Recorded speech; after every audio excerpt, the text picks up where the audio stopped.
Oke, shalom semua. Balik lagi kita mau baca Tobit yang ketiga sekarang. Fatsal 3 ayat 1. Maka aku sedih hati, mengeluh dan menangis dengan keluh kesah. Aku angkat doa begini. Engkaulah adil, ya Tuhan. Semua perbuatanmu pun adil pula. Semua tindakanmu belas kasihan dan kebenaran, dan dunia semesta diadili oleh-Mu. Oleh karena itu ya Tuhan, ingatlah kepadaku, pandangilah aku, jangan aku Kau hukum sekedar segala dosaku, dan setimpal dengan kekilafanku kepadamu, atau segala dosa yang diperbuat nenek moyangku. Aku telah tidak taat kepada segala perintah-Mu, maka kami Kau serahkan untuk dirampasi, dan untuk ditawan dan dibunuh, dan untuk menjadi sindiran, tertawaan, dan orang ternista di tengah sekalian bangsa di mana kami Kau cerai-beraikan. Segala hukuman-Mu memang benar. Apabila kini aku Kau perlakukan sekadar segala dosaku, karena kami tidak memenuhi perintah-perintah-Mu dan tidak berjalan benar di hadapan-Mu. Kini berbuatlah kepadaku menurut apa yang berkenan kepadamu, dan sudilah mencabut nyawaku, sehingga lenyaplah aku dari muka bumi, dan kembali menjadi debu. Sebab mati lebih berguna bagiku dari hidup, karena aku mesti mendengar nista dan fitnah, dan sangat sedih rasa hatiku. Ya Tuhan, suruhlah supaya aku lepas dari susah ini. Biarlah aku lenyap menuju tempat abadi. Janganlah wajah-Mu Kau palingkan daripadaku ya Tuhan. Sebab lebih bergunalah mati saja daripada melihat banyak susah dalam hidupku. Nista tidak dapat kudengar lagi. Sara, anak perempuan Raguel. Ayat ke-7. Pada hari yang sama terjadilah bahwa Sara, anak perempuan Raguel di kota Ekbatana di negeri Media mendengar nista dari pihak seorang pelayan perempuan ayahnya. Adapun Sara itu sudah diperistrikan kepada 7 laki-laki, tetapi mereka semua sudah dibunuh oleh Asmodeus, setan jahat itu, sebelum Sara bersetubuh dengan mereka. Bagaimana pantasnya bagi para istri, kata pelayan itu kepada Sara, engkau sendirilah yang membunuh para suamimu. Engkau sudah diperistrikan kepada 7 orang, tetapi tidak ada seorang pun yang engkau nikmati juga. Waduh. Raguel tuh yang saudaranya Tobit itu bukannya? Saya agak lupa ya. Raguel. Coba komen di bawah kalau ada yang ingat. Raguel itu yang saudara Tobit, saudara sepupunya itu bukannya? Dia punya anak namanya Sara. Apa ini yang dimaksud dengan orang yang mencobai Tuhan Yesus? Tuhan, kalau ada seorang perempuan beristrikan laki-laki, tapi laki-laki itu mati, kemudian adiknya menikahi dia, adiknya mati, dinikahi adiknya lagi, sampai 7 laki-laki tapi semuanya mati. Kemudian perempuan itu pun mati juga di hari apa ya? Di hari penghakiman gitu. Mereka semua berkumpul di surga, siapakah yang menjadi suami dari perempuan itu? Mungkin ini kali ya yang jadi acuan dari si laki-laki yang mau mencoba Yesus ya. Terus kan Yesus bilang kan, kamu sesat, di surga itu tidak dinikahi dinikahi atau menikahi mereka semua hidup seperti malaikat di surga. Gitu kan ya? Mungkin ini ya aturan dari laki-laki itu bertanya seperti itu kali ya. Nah, di sini kita melihat agak detail, ternyata kenapa laki-laki itu mati? Karena semua dibunuh oleh Asmodeus. Ini nama baru nih. Setan jahat itu. Jadi setan Asmodeus. Baru ya. Kalau ada yang ngerti ya tentang Asmodeus ini, boleh dong teman-teman komentar di kolom komentar dong. Menarik. 9. Masakan kami kau cambuki karena mereka mati. Baiklah engkau menyusul mereka saja, supaya seorang anak laki-laki atau perempuan dari engkau jangan pernah kami lihat. Ini enggak tahu ya teman-teman. Ini agak bingung juga ya. Dari ratapan Tobit karena dia buta, kena tai burung, mata buta, dia meratap, tiba-tiba kesini nyambungnya. Gimana? Menurut teman-teman gimana ya? Saya agak bingung juga. Loncatnya jauh ini. Ya, dari sini dia lagi meratap, tiba-tiba Sarah anak perempuan Raguel. Terus tiba-tiba nyeritain kalau Sarah itu diperistri 7 laki-laki, tiba-tiba nyambung sini gitu. Kita lanjut dulu aja ayat 10. Maka pada hari itu juga Sarah sangat sedih hati, lalu menangis terseduh-seduh. Kemudian ia naik ke bilik ke atas kepunyaan ayahnya dengan maksud menggantung diri.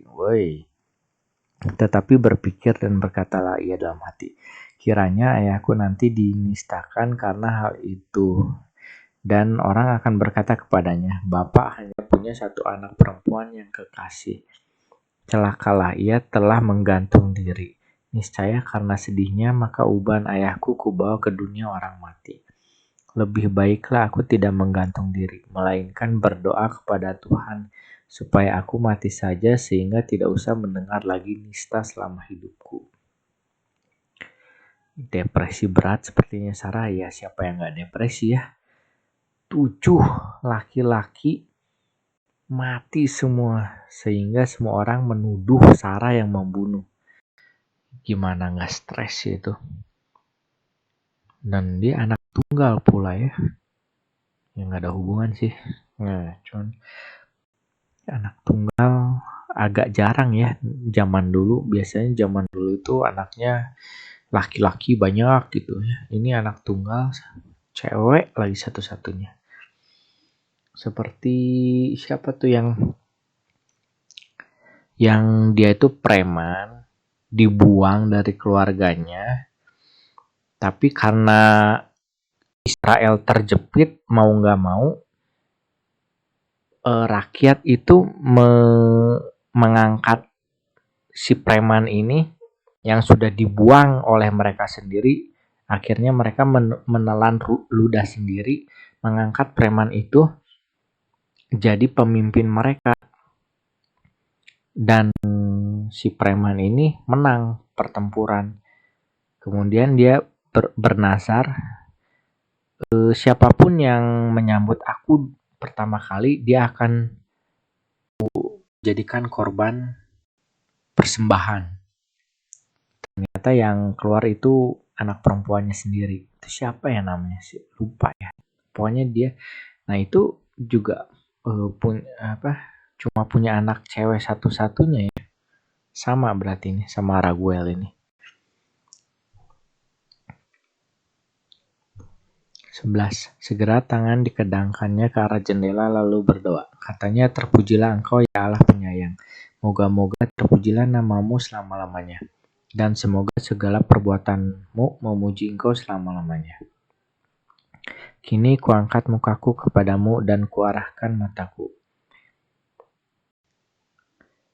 Aku mohon, biarlah aku dilenyapkan dari muka bumi ini. Nista tidak mau kudengar lagi. Sebab Engkau tahu ya Tuhan bahwa aku bersih dari segala pencemaran oleh seorang laki-laki. Bahwa namaku pun tidak kunodai dan tidak pula nama ayahku di tanah pembuanganku. Aku ini anak tunggal ayahku dan ia tidak mempunyai anak lain sebagai waris. Tiada pun seorang saudara padanya dan tidak pula sanak saudara lain. Sehingga aku mesti memelihara diriku untuk menjadi istrinya. Tar.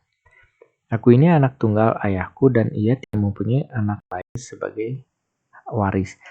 Tiada pun seorang saudara padanya dan tidak pula sanak saudara lainnya. Sehingga aku mesti memelihara diriku untuk menjadi istrinya. Maksudnya istri ayahnya kayak Lot dong. Kayak Lot. Ini benar gak sih? Coba kalau teman-teman kalau ada yang ngerti bisa tolong bantu dong.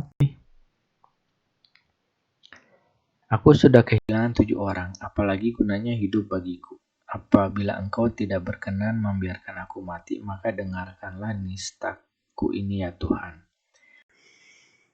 Pada saat itu juga kedua orang itu, yakni Tobit dan Sara, dikabulkan permohonannya di hadapan kemuliaan Allah.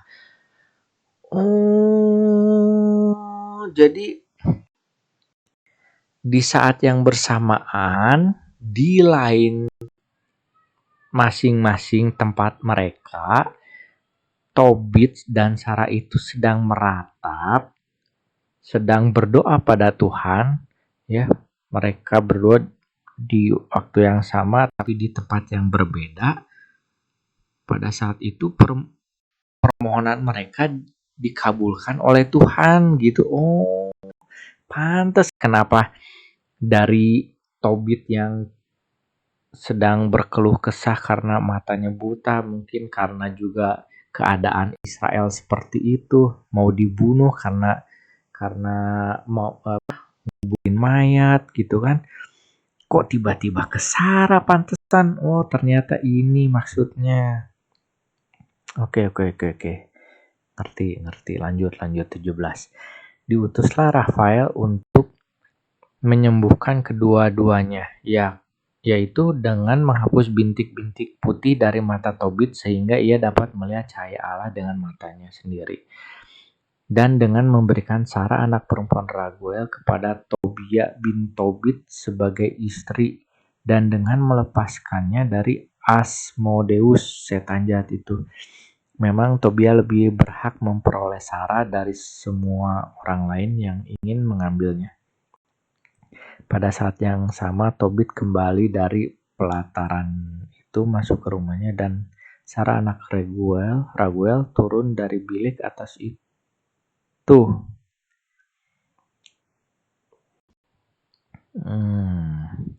Rafael ini maksudnya malaikat Rafael itu ya.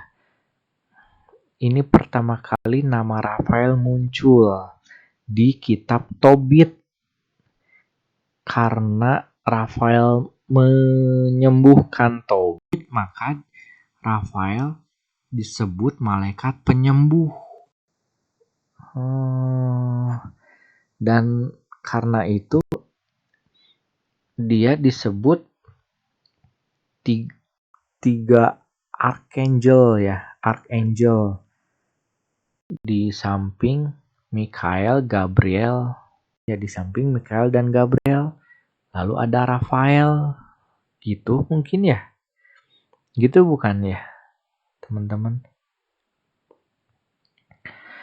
Jadi sekarang Tobia akan menjadi calonnya Sara, yaitu janda perawan ya ini. Sara beristrikan 7,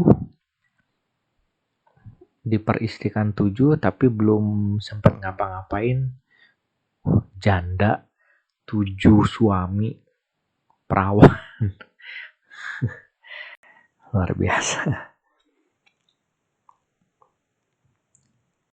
Oh udah. Oh ya, overall Tobit Fatsal 3 ini lumayan menarik juga ya. Meskipun sempat bingung juga. Ya menarik karena kisahnya Sarah itu menarik. Kemudian ada nama baru yaitu Rafael, malaikat Rafael, dan iblis Asmodeus ya. Jadi ada nama baru dan cerita Sarah itu menarik, dan mungkin ayat Fatsal berikutnya mungkin kisah Tobia Tobia dengan Sarah mungkin ya. Karena itu sekarang Tobia akan memperistrikan Sarah ini. Kalau dilihat dari sini. Oke, menarik. Nggak sabar untuk besok kita akan lanjutkan lagi Tobit Fatsal yang keempat. Terima kasih, Tuhan Yesus memberkati.